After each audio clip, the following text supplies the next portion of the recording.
Bonjour à tous. Eh bien, je vous propose d'évoquer ensemble les rodites pour la 4e fois, avant ce week-end qui s'annonce, ce week-end de Pâques. Alors, avant de vous parler de vous faire la liste un petit peu de toutes les informations que j'ai données aux chasseurs par mail cette semaine, je voudrais évoquer un point qui est en fait très important que j'avais pas expliqué. Je vous explique ça à travers un exemple. J'ai reçu par exemple un chasseur, qui m'a proposé une solution, qui m'a fait une proposition d'enfouissement, en l'occurrence du falcon.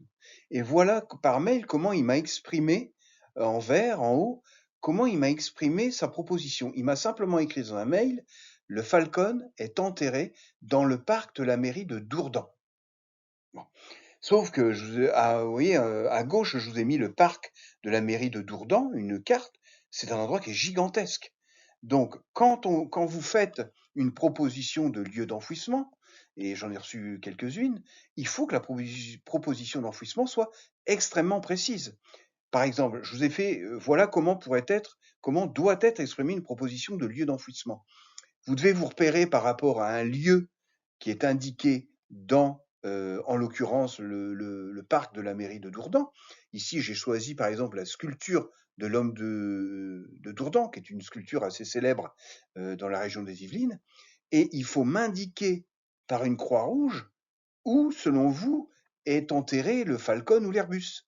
Parce que s'il n'y a pas de croix rouge sur votre carte, eh ben moi je vous répondrai que le lieu d'enfouissement que vous me proposez est pas le bon. Même si, le falcon ou l'Airbus sont enterrés dans le parc de la mairie de Dourdan. Donc la présence d'une croix rouge est vraiment importante.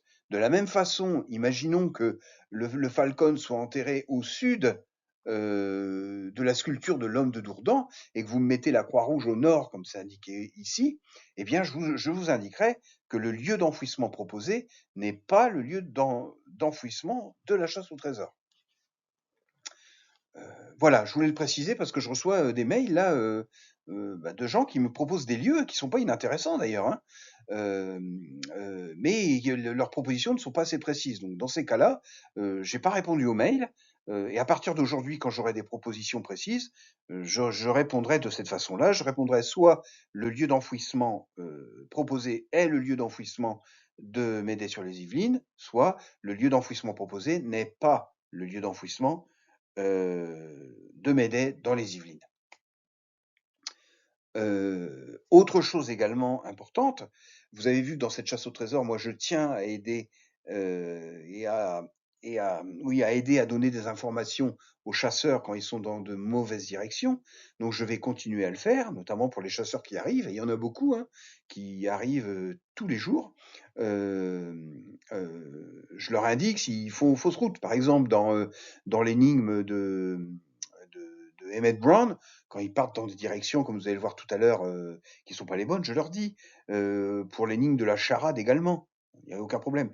Mais à un moment donné, quand les chasseurs s'approchent d'un des lieux d'enfouissement, j'arrête de valider leurs propositions, tout simplement parce qu'ils doivent me proposer un lieu d'enfouissement comme c'est indiqué ici.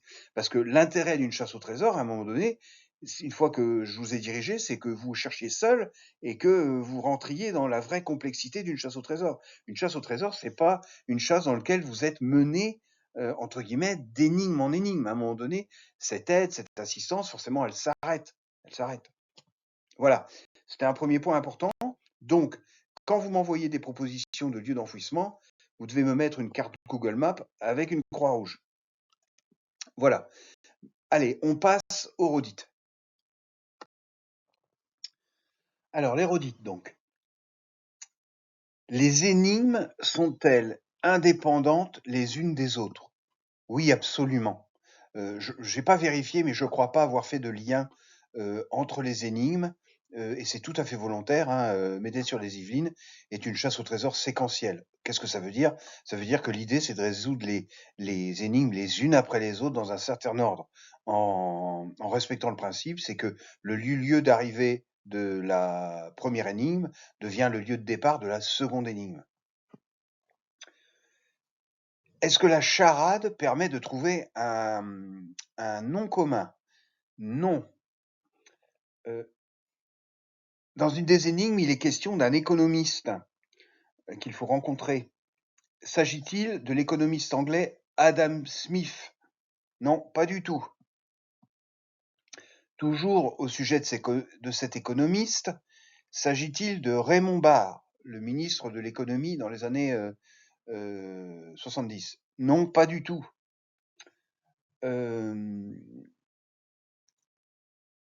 Est-ce que le musée Claude Debussy, à Saint-Germain-en-Laye, est un lieu intermédiaire ou un lieu final d'une énigme?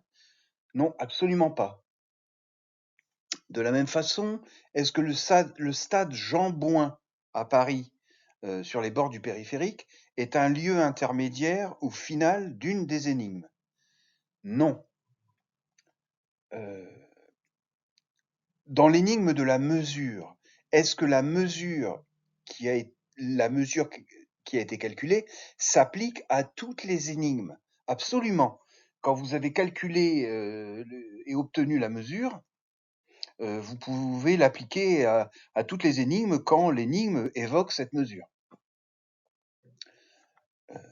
Est-ce que la solution de la charade est Hilary Step? Non, absolument pas. Dans l'énigme de l'ordre, l'énigme d'Emmett Brown, est-ce que le passe-muraille, le livre Le passe-muraille, est la clé de l'ordre? Puisqu'on m'a fait remarquer que le mot passe-muraille comportait exactement le même nombre de lettres qu'il y avait d'images. Absolument pas. L'image du livre de passe-muraille est une image comme les autres. Elle n'a pas plus de poids que les autres. Dans l'énigme, toujours dans l'énigme de l'ordre, l'énigme d'Emmett Brown, est-ce que le critère de classement des images est les dieux? Non, c'est pas le critère de classement. Est-ce que le musée d'Atis-Mons, où il y a un Concorde, est un des lieux intermédiaires ou finaux d'une des énigmes? Non, absolument pas. Est-ce que le triangle de Rocancourt, qui est un nœud d'autoroute à côté de Versailles, est-ce que le triangle de Rocancourt est le triangle qu'il faut trouver dans une des énigmes de Médée-sur-les-Yvelines? Non, absolument pas. Le triangle de Rocancourt n'est ni un lieu intermédiaire, ni un lieu final, ni autre chose. Est-ce que le sommet des Cheminées de Porcheville sont un lieu intermédiaire ou final d'une des énigmes? Non, absolument pas. Voilà, je vous souhaite un très bon week-end de chasse. À bientôt. Oui, une dernière question que l'on m'a posée. On m'a demandé, est-ce que le fait de participer au Tour des Yvelines sur Flight Simulator 2024 peut vous donner des indications? Alors, j'ai déjà répondu à cette question en vous disant que ça ne donnerait aucune indication, et en fait, je me suis trompé. Il y a un élève pilote qui participe à ce Tour des Yvelines sur Flight Simulator 2024, et il m'a fait remarquer qu'en regardant le temps de vol du prologue et surtout des différentes étapes, de la première étape que j'ai indiquée dans la vidéo là-dessus, ben, il a raison. En regardant le temps de vol, ça peut donner des indications. Mais pour que ça donne une indication, il faut avoir des infos sur soit le lieu de départ, soit le lieu d'arrivée. Mais il a raison. Quelqu'un d'extrêmement précis, qui ferait des calculs pointus, ça pourrait lui donner une indication. Donc je répète, hein, je me suis trompé. C'est vrai que de participer à cette chasse au trésor et à ce défi du Tour des Yvelines en avion peut donner quelques indications. Allez, je vous souhaite à nouveau un bon week-end.